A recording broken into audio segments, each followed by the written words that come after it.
ఎలా ఉన్నారు మీరంతా? ఒకసారి దేవునికి స్తోత్రాలు చెల్లిద్దాం. హల్లెలూయా. మీరు పాటలు పాడేటప్పుడు చక్కగా ఎక్కువ మంది మీరు చప్పట్లు కొట్టడం కానీ పాటలు మీ పెదవులతో పాడటం కానీ చేస్తున్నారు. అక్కడక్కడ ఓ 10 మంది 20 మంది మధ్యలో ఒకరు ఎక్కడో అనాలోచనగా ఉంటున్నారు. అంటే మీరు ఎవరైనా అనుకుంటున్నారేమో అక్కడున్న నేను ఎలా కనపడుతున్నాను, ఎలా చెప్తున్నారని. కెమెరాలో లైవ్లో కనపడుతూ ఉంటారు, ఇక్కడి నుంచి కనపడరు. కానీ ఎంతో ముచ్చటేస్తుంది. ఎక్కువ మంది చక్కగా పాటలు పాడుతూ చప్పట్లు కొడుతూ, అంటే ఏంటంటే ఇంటరాక్ట్ అవుతున్నారు. ఆ ప్రేయర్లో, ఆ పాటల్లో మీరు చక్కగా ఏకీభవిస్తున్నారు. ఈ 2026 అంటే దేవుని రాకడ సమీపిస్తున్న దినాలలో అలా ఇంటరాక్ట్ అయిపోయి చక్కగా లీనమైపోయి ఏకీభవించి లీనమైపోయి పాడేవాళ్ళు సమాజంలో చాలా చర్చెస్లో కనపట్ల. ఒక ప్రొఫెషనలిజాన్ని కనపరుస్తున్నారు. అంటే ఏంటంటే ఏదో వచ్చాం, ఇక్కడ మేము వచ్చింది జస్ట్ వర్షిప్లో అటెండ్ అవటానికి కానీ దీనిలో మేము పార్టిసిపేట్ చేయటానికి కానీ లీనమైపోయి చక్కగా దేవుణ్ణి ఆత్మతో సత్యంతో ఆరాధించడానికి కాదు అనే విధంగా వాళ్ళ యొక్క ప్రవర్తనలు ఉంటున్నాయి. ఎవరైతే లీనమైపోయి ఏకీభవించి చక్కగా, ఎందుకంటే దేవుణ్ణి ఆరాధించే దగ్గరికి వచ్చేసరికి మన హోదా, మన పరిస్థితులు అన్నీ మర్చిపోయి ఎంత చిన్న బిడ్డలాగా మారిపోతే అంత మంచిది. అది దేవునికి చాలా ఇష్టమైంది. చిన్నపిల్లలను చూసి ఆయన ఏమన్నాడంటే, శరీరధారిగా ఉన్నప్పుడు ఇలాంటి వారిదే నా రాజ్యం అన్నాడు. అంటే అందరూ ఆ వయసులో ఉండరు కదా. ఆయన ఉద్దేశం ఏంటంటే ఇలాంటి వారిదంటే ఇలాంటి మనసు కలిగిన వారిదే అని. కాబట్టి ఎవరైతే చిన్న బిడ్డలాగా దేవుని యొక్క సన్నిధిలో పాటలు పాడేటప్పుడు కానీ ఆరాధనలో కానీ ఏ కార్యక్రమంలో అయినా లీనమైపోతున్నారో అలాగే కొనసాగండి. ఇంకా అట్లా లీనం కాకుండా నేను గట్టిగా పాడితే వీళ్ళు ఏమనుకుంటారో, చప్పట్లు కొడితే ఎలా ఉంటుందో, లేకపోతే పాడటం అనేది ఏముందలే లోపల పాడుతున్నాను కదా అని అలా ఆలోచిస్తున్న వాళ్ళు మీరు కొంచెం ట్రాన్స్ఫర్మేషన్ చెందితే, మార్పు చెందితే బాగుంటుందని నేను అనుకుంటున్నాను. ఇక గత వారంలో మనం విన్న వాక్యం ఏంటి? దాన్ని థీమ్ ఏంటి చెప్పండి గట్టిగా ఇంగ్లీష్లో చెప్పండి, ఇంకా గట్టిగా చెప్పండి. నేను వస్తున్నప్పుడు భాగ్యలత ఆరాధన అయిపోయి ఇక్కడ మీరు అదే పాట పాడుతున్నారు. మన తమ్ముడు జోసఫ్ పాడిస్తున్నాడు. గాడ్ ఈజ్ గుడ్ అనే మాట గత వారంలో మనం విన్నట్లుగా మన శరీరంలో అణువణువు కూడా పులకింపచేస్తుంది నిజంగా కనుక దాన్ని నమ్మి మాట్లాడితే. నా మనసుని గత రాత్రి ఈ మాట మాట్లాడిన ఒక సందర్భాన్ని గురించి ఒక సహోదరి చెప్పినప్పుడు నా హృదయం ఎంతో కదిలించబడింది. ఏంటంటే అయిపోయిన వారంలో ఒక ప్రాంతంలో అనుకోని రీతిలో ఒక కుటుంబంలో ఒక వ్యక్తి చనిపోయారు. అంటే సడన్ డెత్, అకస్మాత్తుగా చనిపోవడం లాంటిది.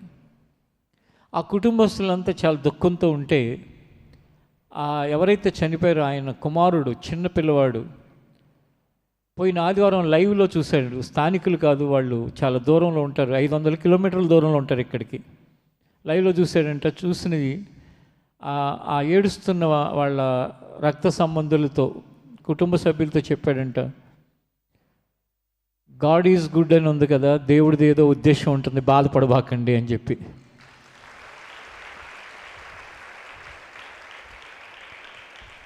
ఆ పిల్లవాడు టీనేజర్, అంటే 12, 13, 14 సంవత్సరాలు ఉంటాయేమో, టీనేజర్. దేవుని యొక్క వాక్యం ఏ మూల ఎక్కడ ఎవరిని ఏ విధంగా ఆదరిస్తుందో, ఏ విధంగా ధైర్యపరుస్తుందో మనకు తెలియదు. ఆ ఎక్స్పీరియన్స్ ఒక చెల్లి చెప్పినప్పుడు రాత్రి నాకు చాలా మనసంతా సంతోషం అనిపించింది. నిజంగా మాట మరొకసారి అణువణువు పులకింపజేసింది. జీవితంలో ఏది ఉన్నా ఏది లేకపోయినా ఈ మాటను మనస్ఫూర్తిగా నమ్మి దీన్ని ధ్యానించుకుంటూ వెళ్ళిపోతే జీవితం ఎంతో అద్భుతంగా ఉంటుంది.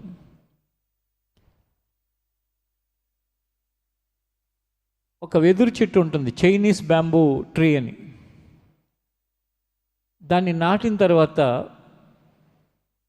నీళ్లు పోసి దాన్ని జాగ్రత్తగా పెంచుదామని ప్రయత్నిస్తే 1 సంవత్సరం అంతా దాన్ని ఎంత పోషించినా అది భూమి లెవెల్లోనే ఉంటుంది, కానీ ఏం గ్రోత్ కనపడదు.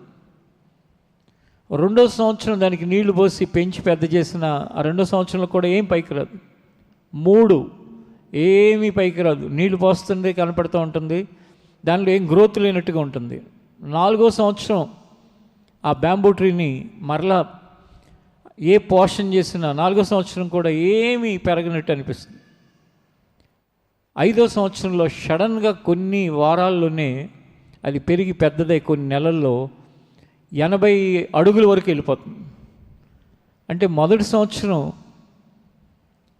అది ఏం చేస్తుంది, 2వ సంవత్సరం ఏం చేస్తుంది, 3, 4 ఏం చేస్తుంది అంటే సడన్గా పెరిగిపోయినప్పుడు అది గాలికి పడిపోకుండా ఉండటానికి కావలసిన ఏర్పాట్లు, రూట్ని ఎస్టాబ్లిష్ చేసుకుంటాను. అందరూ ఏమనుకుంటారంటే 4 సంవత్సరాలు అయిపోయినాక దీనికి చేసిన పోషణ అంతా వేస్ట్, పోసిన నీళ్లు వేస్ట్, ఈ 4 సంవత్సరాలు టైం అంతా వేస్ట్ చేసుకున్నాం అనుకుంటారు. కానీ 5వ సంవత్సరం సడన్గా అది గ్రో అయ్యి అంత ఎత్తుకి ఎదిగి తర్వాత వచ్చే విండ్స్కి కానీ అంటే గాలికి కానీ దేనికి కూడా పడిపోనికుండా ఉండటానికి కావాల్సిన ఏర్పాటు ఆ కింద రూట్స్లో జరుగుతుంది. అంటే ఈ 4 సంవత్సరాల కింద అదంతా జరిగింది. కాబట్టి మొదటి సంవత్సరం God is good, second year అయినా ఆయన మంచివాడే, థర్డ్ ఇయర్ అయినా మంచివాడే, ఫోర్త్ ఇయర్ అయినా మంచివాడే. ఎందుకంటే అక్కడేం కనపడకపోతున్నా సరే ఆయన పని జరుగుతూనే ఉంది. అలాగే మన జీవితాల్లో కూడా ప్రార్థన ఆయన వింటలేదు అని అనిపించిన సమయాల్లోనూ ఆయన మంచివాడే, ఆయన పని చేస్తూనే ఉన్నాడు మన విషయంలో. లేక మన కష్ట సమయాలలో కూడా ఆయన మంచివాడే, మన విశ్వాసాన్ని అభివృద్ధి చెందిస్తూ ఉన్నాడు. లేక మన జీవితంలో అసలు దేవుడు నన్ను విడిచిపెట్టేశాడు అని అనిపించే సమయాల్లో కూడా ఆయన మంచివాడే. ఆయన ఏం చేస్తున్నాడంటే నీకు మేలు కలగటానికి కావలసిన ఏర్పాట్లన్నీ సమకూడి జరిగించే ఆ పని ఆయన చేస్తూనే ఉన్నాడు. ఫైనల్లీ ఆ చైనీస్ బ్యాంబూ ట్రీ ఏ విధంగా అయితే గ్రో అవుతుందో మన జీవితాన్ని కూడా అలాగ అన్ని విషయాల్లోనూ ఆయన ఆశీర్వాదకరంగా ఉంచుతాడు. అది ఆయన మంచితనం. జీవితంలో దేవుని యొక్క మంచితనాన్ని ధ్యానిస్తూ బ్రతికితే చాలు. ఇక ఈ దిన ధ్యాన అంశం గాడ్ ఈజ్ గ్రేట్. ఒకసారి చెప్పండి, ఇంకొకసారి గట్టిగా చెప్పండి. తెలుగులో ఏంటి? గట్టిగా చెప్పండి తెలుగులో. దేవుడు గొప్పవాడు. God is great. మీరు యేసు ప్రభుని ఎరిగిన కారణాన్ని బట్టి ఈ దేశంలో, లేక మీరుండే ఈ రాష్ట్రంలో, మీరుండే కాలనీలో, లేక మీరు పనిచేసే జాబ్లో, మీరు పనిచేసే వర్క్ ప్లేసెస్లో, లేక మీరు బిజినెస్ చేసే ప్లేసెస్లో, లేకపోతే మీరు చదువుకునే స్కూల్స్లో, కాలేజెస్లో ఎప్పుడైనా ఎవరైనా డిస్క్రిమినేట్ చేస్తున్నట్టు అనిపించినా, అంటే మిమ్మల్ని తక్కువగా చూస్తున్నట్టు అనిపించినా వర్రీ అవ్వకండి. God is great. ఈ సృష్టిలో దేవుడు అని అనబడే అనేక నామములు ఉన్నాయి, కానీ ఆయన నామం అన్ని నామముల కంటే పైనామం. ఆయన గొప్పవాడు. ఆయన గొప్పతనాన్ని గురించి దేవుని వాక్యం ఏమని చెప్తుందంటే కీర్తనల గ్రంథం 19వ అధ్యాయం 1వ వచనాన్ని ఒకసారి చదువుకుందాం.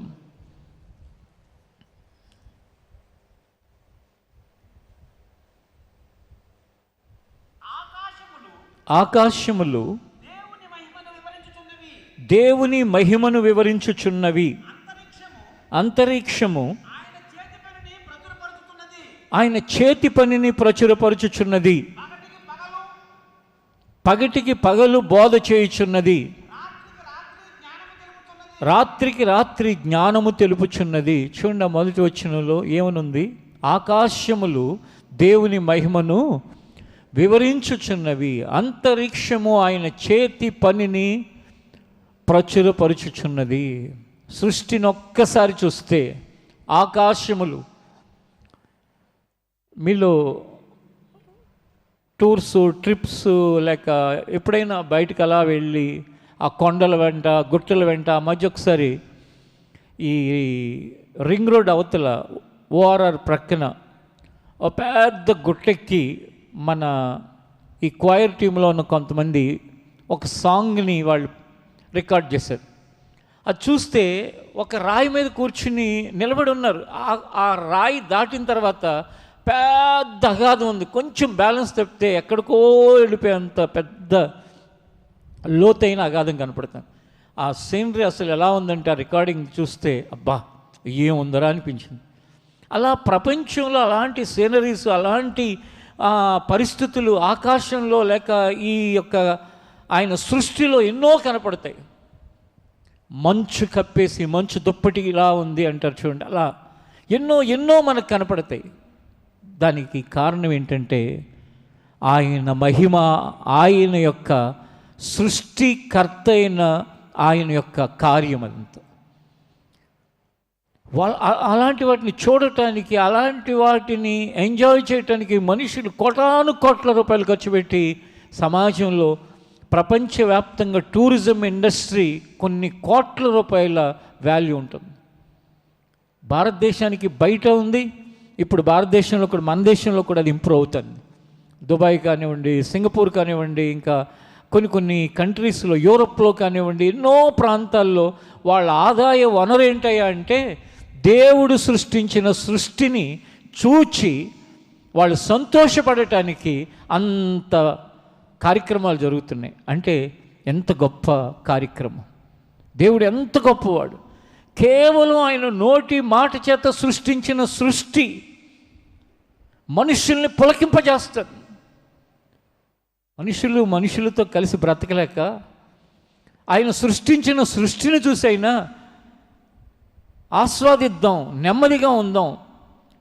ఒక్కొక్కసారి అంటూ ఉంటారు, అబ్బా కొండ మీదకి పోయి కూర్చుంటే ఎంత ప్రశాంతంగా ఉందో అన్నీ మర్చి. ఆయన క్రియేషన్ ఏదైతే ఆయన సృష్టించాడో, ఆయన సృష్టించిన సృష్టి మనిషికి పీస్ని క్రియేట్ చేస్తాడు. అందుకే ఆయన చాలా చాలా మంచివాడు, అలాగే ఆయన గొప్పవాడు. ఆయన సృష్టిని ఒక్కసారి ప్రపంచవ్యాప్తంగా ఉన్న ఆయన సృష్టి అంతటినీ చూస్తే అంతరిక్షములు కానీ, ఆకాశములు కానీ, ఆ మహాకాశములు లేక మనం చూస్తున్నవన్నీ కూడా ఆయన మహిమపరుస్తున్నాయి. ఆయన మహిమను, ఆయన యొక్క ఆధిక్యతను వివరిస్తున్నాయి. అది అర్థం చేసుకుంటే ఇప్పుడు ఉదాహరణకి నిన్నందరూ గ్రేట్ గ్రేట్ గ్రేట్ అంటారు. అసలు నీకు ఎంత ఆనందంగా ఉంటుంది. నీ కడుపు నిండా భోజనం పెట్టినప్పుడు కంటే, నీ ఒంటి నిండా బంగారం వేస్తున్నప్పుడు కంటే, లేక నీకు ఏది ఇచ్చినప్పటికంటే కూడా నీ జీవితంలో 10 మంది గ్రేట్ గ్రేట్ గ్రేట్ అంటే ఆనందంగా ఉంటుంది. నీ తండ్రినంటే నువ్వు సంతోషపడతావు, నీ కొడుకునంటే, నీ కూతురునంటే సంతోషపడతావు. అదే ఆయన అంటున్నప్పుడు కూడా ఆయన మనందరికీ తండ్రిగా మన హృదయం ఎంతో ఆనందంగా ఉంటుంది. గాడ్ ఈజ్ గ్రేట్ అనే మాట నీ మనస్సులో అది ఒక మెడిటేషన్గా ఉంటే. కానీ లోకంలో సాతాను మనుషులకి ఎలాంటి మెడిటేషన్ క్రియేట్ చేస్తూ ఉంటాడో తెలుసా? వాళ్ళు ఇలా చేశారు, వీళ్ళు ఇలా చేశారు, వీళ్ళు ఇలా మోసం చేశారు, వాళ్ళు అలా పలికి వాళ్ళు అలాంటి వాళ్ళు లేనిపోయిన ఆందోళన కలిగించే ఆలోచనలు, భయాన్ని పుట్టించే ఆలోచనలు, కలవరాన్ని పుట్టించే ఆలోచనలు. ఎంతమంది పొద్దున్న లేస్తే వార్తల్లో మర్డర్స్ ఎన్ని జరుగుతున్నాయి.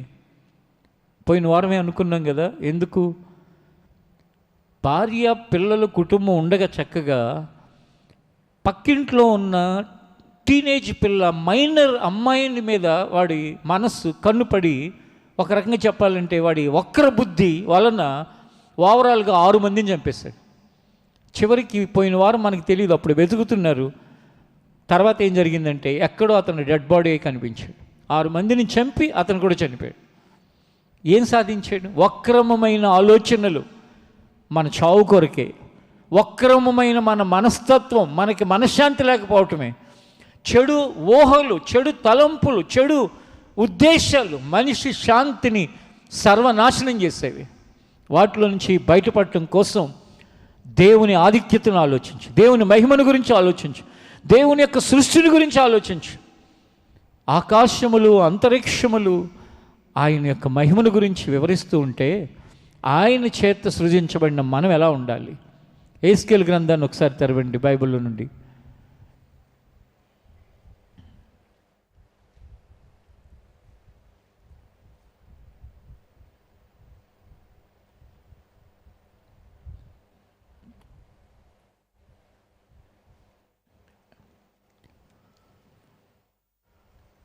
ఎహెజ్కేలు గ్రంథం కాదు, క్షమించాలి, ఇర్మియా గ్రంథం 32వ అధ్యాయం 17వ వచనం. ఇర్మియా గ్రంథం 32:17. యెహోవా ప్రభువా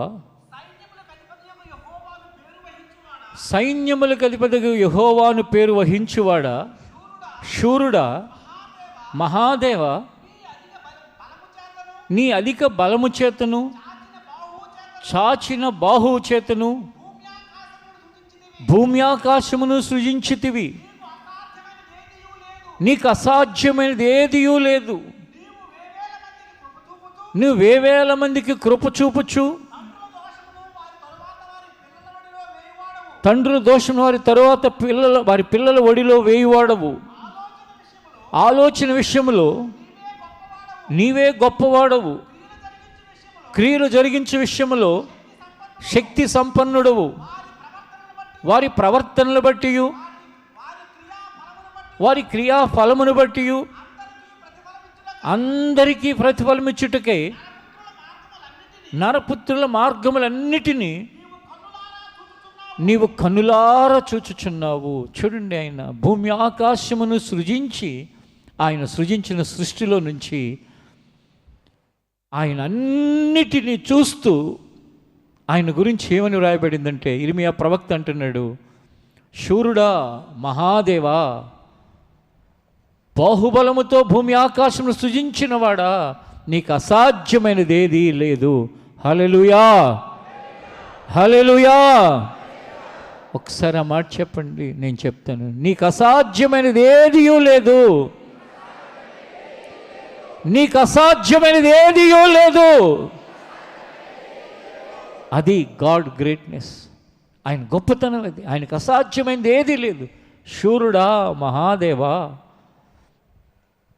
ఈ పదాలని, ఈ మాటల్ని సృష్టి కర్త అయిన దేవుని కొరకు పలికిన మాటల్ని రాజులు కొంతమంది, శూరులు కొంతమంది వాళ్ళ వెనక మంది మార్బలాన్ని ఏర్పాటు చేసుకుని వాళ్ళ చేత అనిపించుకుంటూ ఉండేవాళ్ళు. ఏమనంటే, శూరుడా, వీరుడా, మహారాజా, ఇలాంటి మాటలన్నీ ఎక్కడి నుంచి వచ్చాయి అనుకుంటున్నారు? దేవుని యొక్క మహత్యాన్ని ఆ భక్తులైన వాళ్ళు వెల్లడిపరిచినప్పుడు వాటిని పట్టుకుని రాజుల కాలంలో రాజులు, ఇప్పుడు ప్రజాస్వామ్య సమాజంలో ఇలాంటివి తక్కువే, కానీ ఒకానొక కాలంలో ఇవి విరివిగా వాడేవాళ్ళు. కారణం ఏంటంటే ఆ రాజుకి ఘనతని ఆపాదించడానికి. శూరుడు, నిజమైన శూరుడు మన దేవుడు, మహాదేవుడు. ఆయనే, ఆయనకు అసాధ్యమైంది ఏదీ లేదు. ఈ ఆరాధనలో ఉన్న ప్రతి ఒక్కరు కూడా మన వాడుక భాషలో చెప్పాలంటే ఆయన దేవుడుగా కలిగినందుకు కాలు రగరేసుకుని తిరగచ్చు. కాలు రగరేసుకుని తిరగటం అంటే గర్వంతో ఉండమని కాదు, లేకపోతే దేవుడు తెలియని అని అలా కాదు. నిజంగా మనసులో, హృదయంలో ఆయనను కలిగిన మనం ఎంత ధన్యులో, ఎంత భాగ్యవంతులో. ఆ భాగ్యము, ఆ ధన్యత దేనితోనూ అది సమానము కాదు. దేనితోనూ కాంపన్సేషన్ చేయలేం ఆయనను కలిగి ఉన్న ఆ ఆధిక్యత ఎదుట. అందుకే ఆయన అంత ఘనమైన వాడు, గొప్పవాడు. కేవలము సృష్టించటంలోనేనా, లేక కేవలము ఆయన యొక్క అధికారములోనేనా అంటే అంత మాత్రమే కాదు. ఆయన సృష్టిని సృజించటంలోనే గొప్పవాడు, లేకపోతే ఆయన అధికారమును కలిగి ఉండటంలోనే గొప్పవాడు కాదు. మరలా ఆయన మన పట్ల కనికరము చూపుటలో కూడా వేవేల మందికి కృప చూపుచు అంటున్నాడు. హల్లెలూయా. మనందరి పట్ల ఆయన ఏం చూపిస్తున్నాడు? కృప చూపిస్తున్నాడు. కృప చూపించి మనం నడిపిస్తున్నాడు. ఇదే విషయం మనం విలాప వాక్యాల్లో కూడా మనకు కనిపిస్తుంది. ఒకసారి అక్కడ కూడా ఉన్న వాక్య భాగాన్ని ఒకసారి తెరిచి, విలాప వాక్యాల గ్రంథం 32వ అధ్యాయం 17, క్షమించాలి అది ఎక్కడంటే 3వ అధ్యాయం 22, 23.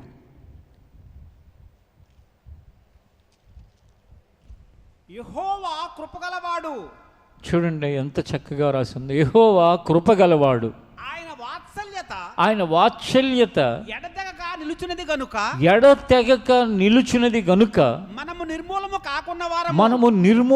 కాకున్న వారము అనుదినము. చూడండి, ఆయన కృపగలవాడు, ఆయన వాత్సల్యత ఎడతెగక నిలిచి ఉన్నది కనుక మనము నిర్మూలము కాకున్న వారము. అంటే మనం చెడ్డవారమైనా, మనం తొందరపాటు మనుషులమైనా, మనం అబద్ధాలు ఆడిన వారమే అయినా, లేక అన్యాయస్తులమైనా ఆయన కృప చూపించి దానిలో నుంచి మన బయటికి తీసుకురావటానికి, దానిలో నుంచి మన దూరం చేయటానికి, ఆ స్వభావంలోంచి విడిపించడానికి ఆయన ఎన్నో విధాలుగా ప్రయత్నం చేస్తున్నాడు.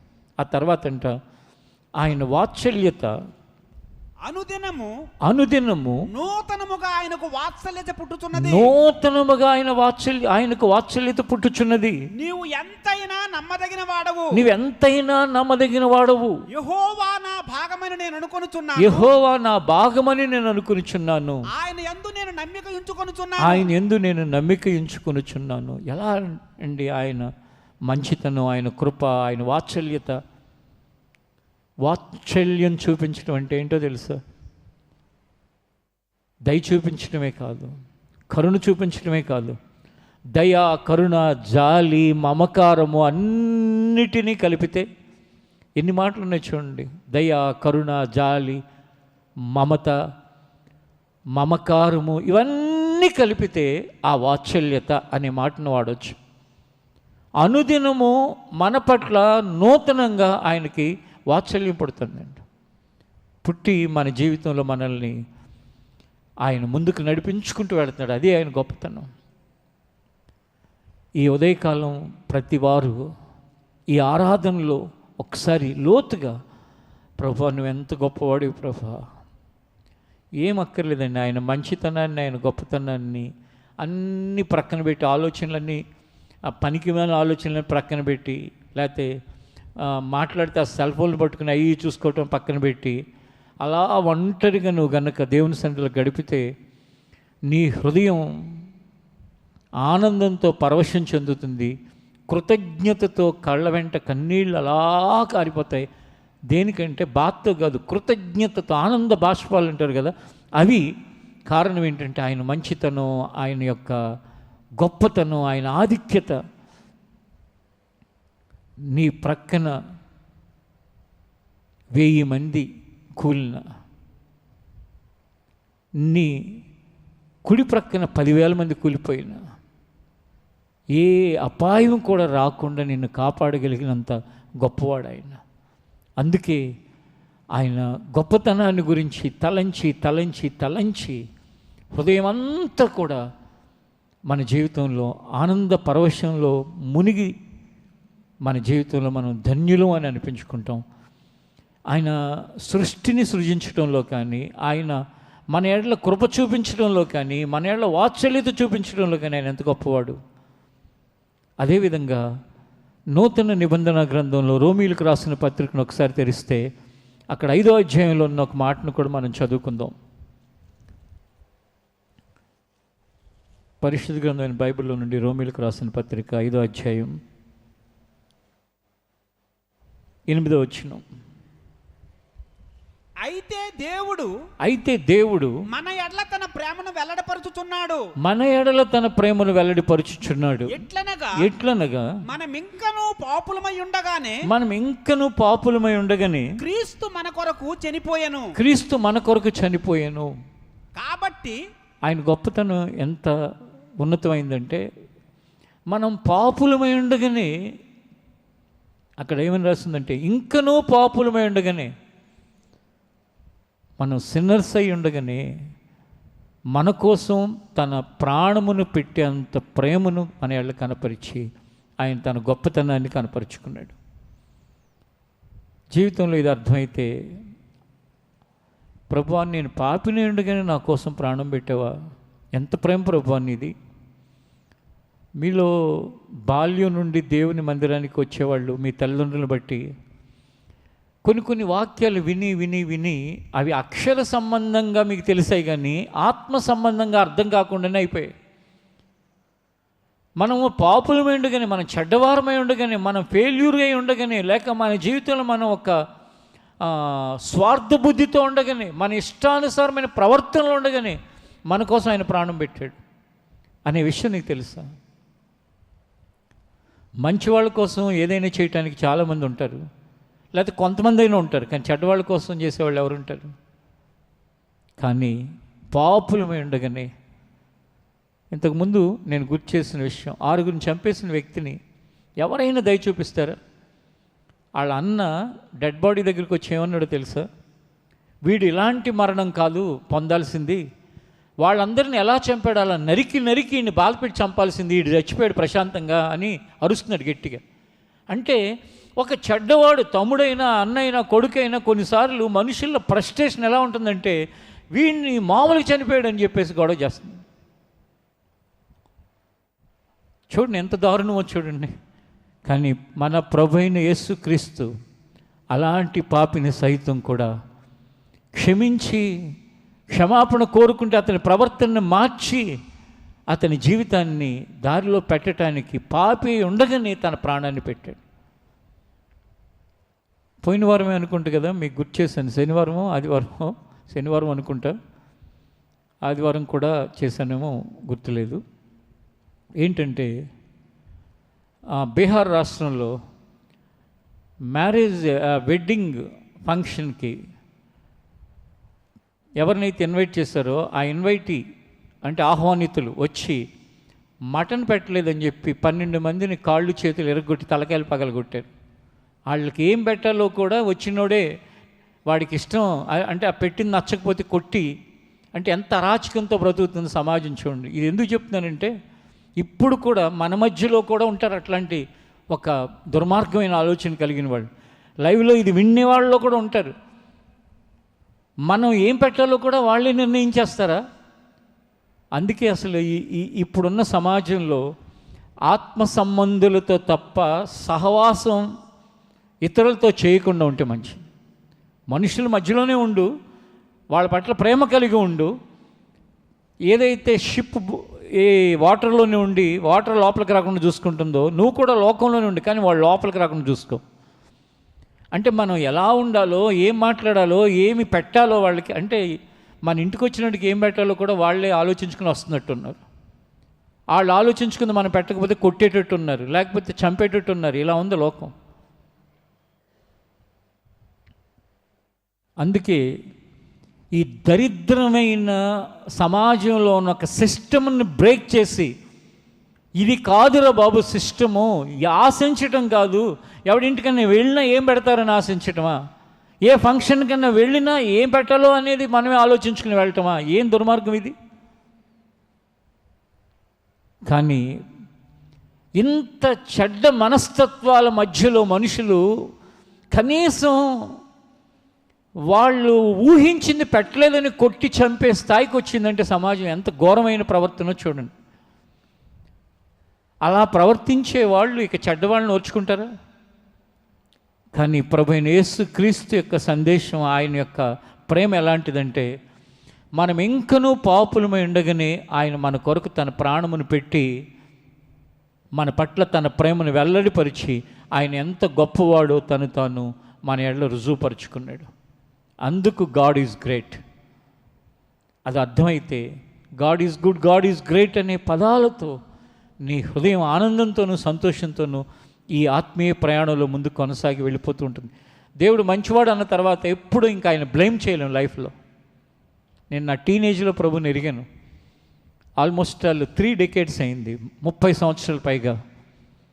కానీ నా హృదయంలో ఇంకా ఆయన పట్ల ఆయన మంచివాడు అనే భావమే ఉంది. 30 సంవత్సరాలు ఎన్నో ఇబ్బందులు కలిగిన సమయాలు ఉన్నాయి, ఇరుకులు కలిగిన పరిస్థితులు ఉన్నాయి, అవమానాలు, నిందలు, దూషణలు, తిరుగుబాట్లు, అన్యాయంతో కూడుకున్న సందర్భాలు, అన్యాయం చేసిన వ్యక్తులు, వీళ్ళందరి మధ్యలో కూడా దేవుడు మంచివాడనే భావమే నా హృదయంలో ఆయన కృప వలన ఉంది. కానీ ఆయన ఎందుకు ఇలా చేశాడా, ఎందుకు అలా చేశాడని ఆయన మంచివాడు అనే భావాన్ని మాత్రం నా హృదయంలో నుండి అపవాది చెరపలేకపోయాడు.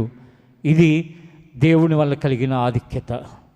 నీ జీవితం కూడా అలాగే ఉండాలని దేవుడు కోరుకుంటున్నాడు. ఆయన మంచివాడు, ఆయన గొప్పవాడు. ఇంకొక వాక్య భాగాన్ని యెషయా గ్రంథం 40వ అధ్యాయం 28వ వచనాన్ని కూడా చదివితే అక్కడ ఒక మాట మనకు కనపడుతుంది. అదేంటంటే ఆయన యొక్క గొప్పతనం ఒక రోజుకి, ఒక జీవిత కాలానికి, కొన్ని సంవత్సరాలకి మాత్రమే కాదని శాశ్వతమని మనకు కనపడుతుంది. యెషయా గ్రంథం 40వ అధ్యాయం 28వ వచనం. నీకు తెలియలేదా, నీకు తెలియలేదా, నీవు వినలేదా, భూదిగంతములు సృజించిన యెహోవా నిత్యుడగు దేవుడు, ఆయన సొమ్మసిల్లుడు అలయడు, ఆయన జ్ఞానమును శోధించుట అసాధ్యము. హల్లెలూయా, హల్లెలూయా. ఏమనుందండి? ఆయన సొమ్మసిల్లుడు అలయడు. అన్నిటినీ సృజించిన దేవుడు, నిత్యుడగు దేవుడు అంటే శాశ్వత కాలం ఉండేవాడు, ఫర్ ఎవర్. ఆయన ఎప్పటికీ ఎల్లప్పుడూ ఉండేవాడు. మన ముందు తరాలు ఉన్నాయి, అప్పుడున్నాడు. అంతకుముందు మన ఫోర్ఫాదర్స్ ఉన్నారు, ఉన్నాడు. మనం ఉన్నాం. దేవుని రాకడ ఆలస్యం అయితే మనం వెళతాం. ఆయన ఉన్నాడు. ఆయన అలయడు, ఆయన సొమ్మసిల్లుడు, ఆయన జ్ఞానమును శోధించుట అసాధ్యము. ఆయన అంత గొప్పవాడు. ఈ ఆరాధనలో ఉన్న ప్రతి ఒక్కరికి ఆయన ఆధిక్యతని, ఆయన యొక్క మహిమని, ఆయన గొప్పతనాన్ని అర్థం చేసుకుని మన ప్రతి అవసరత కొరకు, మన ప్రతి సమస్యలోనూ ఆయనకు అసాధ్యమైంది ఏది లేదు. ఆయన అంత గొప్పవాడు కదా. కొంతమంది గొప్పవాళ్ళ గురించి మనుషులు చెప్తూ వాళ్ళు ఏదైనా హెల్ప్ చేస్తారేమోనని వాళ్ళని ఆశ్రయించడానికి ప్రయత్నిస్తూ ఉంటారు. చాలా గొప్పవాడని. మన అవసరతలు కొన్ని వాళ్ళు తీర్చగలరు, కొన్ని తీర్చలేరు. కొన్ని మనకి చేయగలరు, ఎంత గొప్పవాళ్ళైన మనుషులు, కొన్ని చేయలేరు. ఈ భూమి మీద ఉన్న మనుషులు కానీ, లేక రాజులు కానీ, అధికారులు కానీ, నాయకులు కానీ, ఏ గొప్పవారైనా కూడా మన జీవితంలో కొన్నిటిని చేయటానికే వాళ్ళ యొక్క గొప్పతనం ఉపయోగపడుతుంది. ఒక చీఫ్ మినిస్టర్ ఉంటాడు, వ్యాధిని నయం చేయగలడా? చేయలేడు. ఆయన గొప్పతనం దేనికి ఉపయోగపడుతుందంటే, నువ్వు ట్రీట్మెంట్ చేసుకుంటే ఫీజు చెల్లించడానికి ఉపయోగపడుతుంది, పే చేయటానికి. లేకపోతే నీకు మంచి హాస్పిటల్లో అడ్మిషన్కి ఉపయోగపడుతుంది. కానీ నీ రోగము లోపల నయం చేయటానికి దేవుని యొక్క కృప కావాలి. నీ జీవితం ఆశీర్వదించబడటానికి దేవుని సహాయం కావాలి. నీకు శాంతి లేదు, సమాధానం లేదు, నీ కుటుంబంలో, నీ పిల్లల్లో మార్పు లేదు, వ్యసనాల మధ్యలో ఉన్నారు. ఏ రాజు చేయగలడు? ఏ అధికారి చేయగలడు? ఏ మంత్రి చేయగలడు? ఏ వ్యక్తి చేయగలడు? ఎవరు చేయలేరు. ఆయన జ్ఞానమును శోధించడం అసాధ్యము, ఆయన మాత్రం చేయగలడు. అది ఆయన గొప్పతనం. కాబట్టి దేవుని యొక్క ఆధిక్యతను తలంచుతూ, ధ్యానిస్తూ, మన జీవిత అవసరతలన్నిటికీ ఆయన మీద ఆధారపడి అద్భుతంగా మనం ముందుకు వెళ్ళే భాగ్యాన్ని ఆయన అనుగ్రహించునుగాక. ఆయన గొప్పవాడు అనే మాట మన హృదయ ధ్యానంగా మారునుగాక. ఆయన మంచివాడు, ఆయన గొప్పవాడు అనే ధ్యానాలతో బ్రతుకు దినములన్నీ ధైర్యంగా బ్రతకటానికి ఆయన సహాయం చేయునుగాక. ప్రార్థన చేసుకుందాం. లేచి నిలబడండి.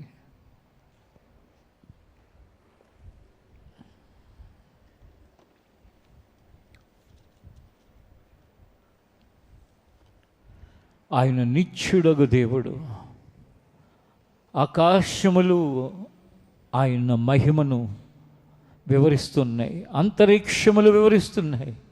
ఆయన సృష్టి యావత్తు మానవులలో ఒక ఆశ్చర్యమైన అనుభూతిని కలిగిస్తున్నాయి. కారణం ఆయన సృష్టికే అంత ఆధిక్యత ఉంటే ఆ సృష్టి ఎవరి కొరకు చేశాడో ఆ మనిషి పట్ల ఆయనకున్నది ఎంత గొప్ప సంకల్పం అది తెలుసా? ఆయన సృష్టి మనుషులకి తాత్కాలికమైన శాంతిని, ప్రశాంతతని ఇస్తే ఎవరి కొరకు సృష్టించాడో ఆ మనిషి పట్ల ఆయనకున్న ఆలోచనలు ఎంత గొప్పవో తెలుసా? ఆ గొప్పవాడైన దేవుడు నీ పట్ల గొప్ప ఆలోచనలు కలిగి ఉన్నాడు. గొప్పవాడైన దేవుడు నీ పట్ల గొప్ప ఉద్దేశాలు కలిగి ఉన్నాడు.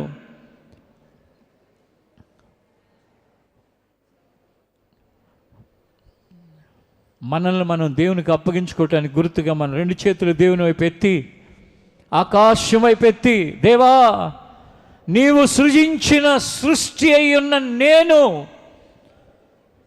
ఈ సృష్టిని చూస్తుంటే మనసంతా పలికిస్తుంది, నా కోసమే చేసావు ఈ సృష్టి అంతటిని, మరి నా కొరకు నువ్వు కలిగి ఉన్న ఆలోచనలు ఎంత గొప్పవి ప్రభువా, అవి ఎంత ఆధిక్యతను కలిగి ఉన్నవి తండ్రి.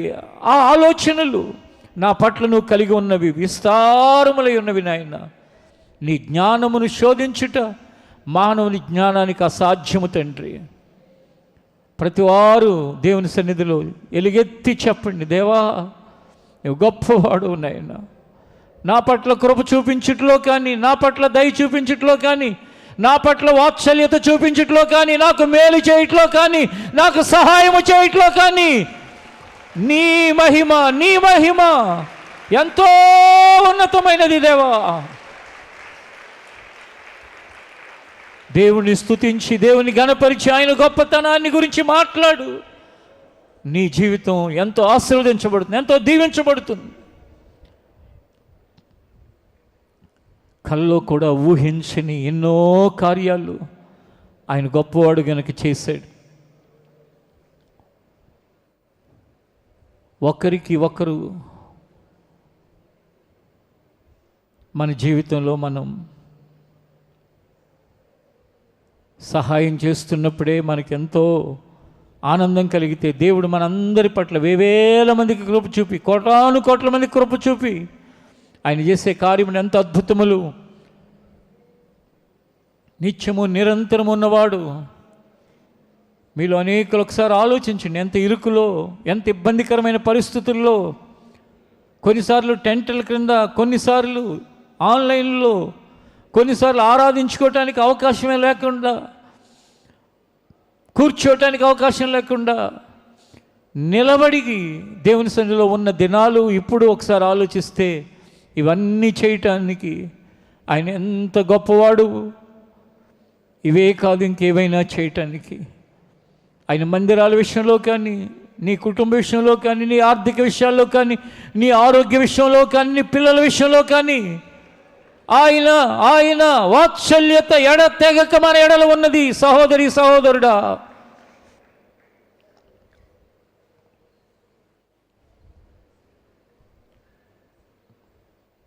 చివరి ప్రార్థన. బలహీనులు చేతులు ఎత్తకపోయినా పర్లేదు, ఎత్తగలిగిన వారందరూ ఎత్తి ప్రార్థనలు ఏకీభవించండి. శూరుడా మహాదేవా, శూరుడా మహాదేవా, నోటి మాట చేత సృష్టి యావత్తును సృజించినవాడా, కృతజ్ఞతాస్తుతులు స్తుతులు స్తుతులు స్తోత్రములు నాయనా. నీ మహిమను వివరించటానికి ఆకాశం అంతరిక్షములు మా ఎదుట ఉన్నవి నాయన. సృష్టి యావత్తు మా కన్నుల ముందు కనపడుతున్నది నాయన. భూమి ఆకాశం ఇందున్న సర్వము నీ మంచితనాన్ని చూపిస్తున్నాయి తండ్రి. స్తోత్రాలయ్యా. మేము సజీవులుగా ఉండటానికి అవసరమైన ఆక్సిజన్ ప్రభు ఈ సృష్టిలో నుండి మాకు సమృద్ధిగా ఇవ్వబడుచున్నది నాయన. ఏ ఆటంకము లేకుండా, ఏ అభ్యంతరము లేకుండా, ఒక్క సెకండ్ అయినా ఆగకుండా శాశ్వతంగా మా కొరకు సిద్ధపరచబడి ఉన్నది నాయన. ఎంత మంచివాడవు తండ్రి, ఎంత గొప్పవాడవు నాయన. ఏ ప్రయత్నం లేకుండా మా కొరకు సమస్తమును చేసినవాడా నీకు స్తోత్రం. నీ కృతజ్ఞతలు నాయన. ఇంకను ఈ ఆరాధనలో ఎవరు ఏ పరిస్థితుల మధ్యలో వేదనతో ఉన్నారు, కన్నీరు విడుస్తున్నారు, కృంగి ఉన్నారు, భయంతో ఉన్నారు, వాటన్నిటి విషయంలో కూడా గొప్పవాడివైన నీవు కార్యములు చేయమని ప్రార్థిస్తున్నాను తండ్రి.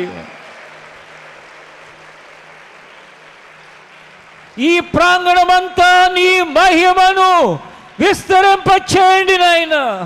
దీని లైవ్లో ఉండి వింటున్న వారి హృదయాలలో ఆత్మ ద్వారా కార్యాన్ని జరిగించు నాయన. సమస్త మహిమ, ఘనత, ప్రభావములకు ఆధారమైన తండ్రి నీకు స్తోత్రాలయ్యా. మమ్మల్ని మేము తగ్గించుకుంటున్నాం. మేము ఇంతలో కనిపించి అంతలో మాయమయ్య ఆవిరి వంటి వారము నాయన. నేను మిన్నల్లి వంటి వాడునంటున్నాడు దావీదు, చచ్చిన కుక్క వంటి వాడునంటున్నాడు నేను. నువ్వు మహాదేవుడు నాయన, గొప్పవాడు తండ్రి. మేము అల్పులము నాయన. ఇదిగో నేను ధూళి వంటి వాడునంటున్నాడు. నిజమే తండ్రి. ఈ ధూళి వంటి మాకు, మిన్నల్లి వంటి మాకు నీ మహిమా ఐశ్వర్యములు చుట్టుకు నాయన, మహదైశ్వర్యములతో నింపుటకు ఎన్నుకున్న మహాదేవానికి స్తోత్రములయ్యా.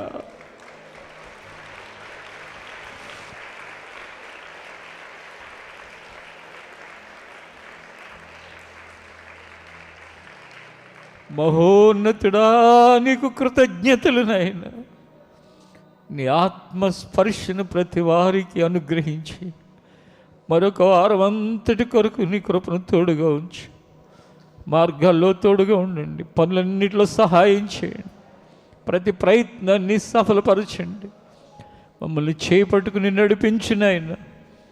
వాతావరణ పరిస్థితులు సైంటిస్టులు ఏం చెప్పినప్పటికీ నాయన, అనేక మంది మా తెలుగు రాష్ట్రాల్లో ప్రభా వర్షం కొరకు ఎదురు చూస్తుండగా నీ ప్రభావాన్ని పంపి తండ్రి, మేఘములు వర్షములు కురిగినట్లుగా ఆజ్ఞాపించి తండ్రి మేలు చేయమని ప్రార్థిస్తున్నాను, దయ చూపించమని ప్రార్థిస్తున్నాను. దేశంలో వర్షాలు పడి ప్రాజెక్టులు నిండటానికి కూడా సహాయం చేయి. నీ కృపను చూపించు, నీ వాత్సల్యతను చూపించు. అలాగే చదువుకుని ఉద్యోగాలు లేని వారికి ఉద్యోగాలను దయచేయి ప్రభు. చేతి పనులు లేని వారికి చేతి పనులు దయచేయి ప్రభు. వివాహాలు కొరకు ఎదురు చూస్తున్న వారికి వివాహాలు జరిగించున్నాయి. ప్రతి వారి అవసరతని మహిమలో తీర్చమని యేసు నామములో అడుగుచున్నాం తండ్రి, ఆమేన్. ఆశీర్వాదపు కోరుస్తూ మన ముగింపులోకి వెళ్దాం.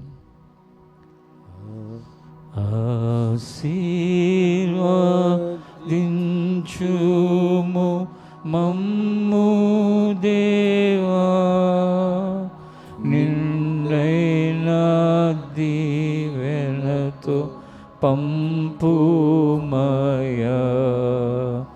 ఆశీర్వదించుము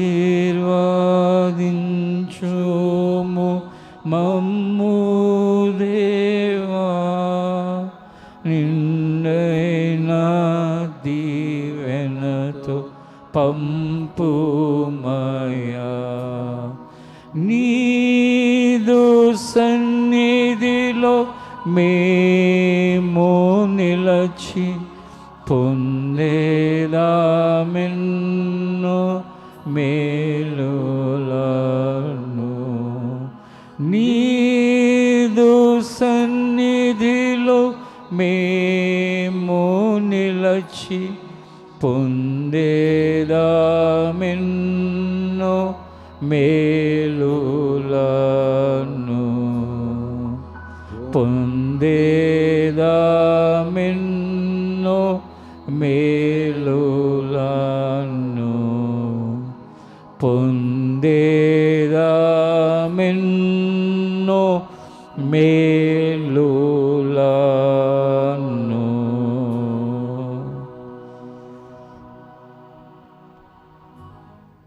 తండ్రిని దేవుని ప్రేమ, కుమారుడు రక్షకుడు అయిన యేసుక్రీస్తు కృప, పరిశుద్ధాత్మ దేవుని ఆదరణ సహవాసము ఇక్కడున్న మనకు సకల పరిశుద్ధులకు అనుగ్రహించునుగాక. ఆమేన్. ఈ ఆరాధన ముగింపులో మీ అందరికీ నా హృదయపూర్వకమైన వందనాలండి.